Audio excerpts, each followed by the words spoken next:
আপনারা যারা আমার ভিডিও দেখেন তারা সবাই মোটামুটি জানেন যে আমি কিন্তু খুব বেশি ফোকাস করি বা সবসময় আপনাদেরকে বলি যে অ্যামাজনে যদি ব্যবসা করতে যান আপনাদেরকে একটা বিজনেস মাইন্ডসেট ডেভেলপ করতে হবে, প্রচুর স্টাডি করতে হবে। এই বিজনেস মাইন্ডসেটটা এত বেশি ইম্পর্টেন্ট যেই জন্য আমি বারবার এই কথাটা বলি।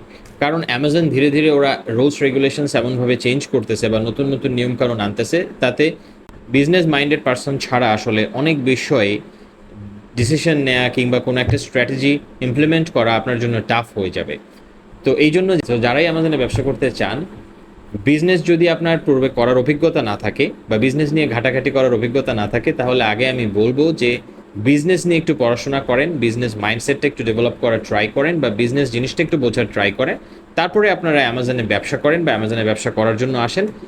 আপনি যেই রেজাল্টটা আগে পাইতেন তার থেকে বহু গুণে ভালো রেজাল্ট পাবেন ইনশাআল্লাহ। I hope it helps and thank you for watching.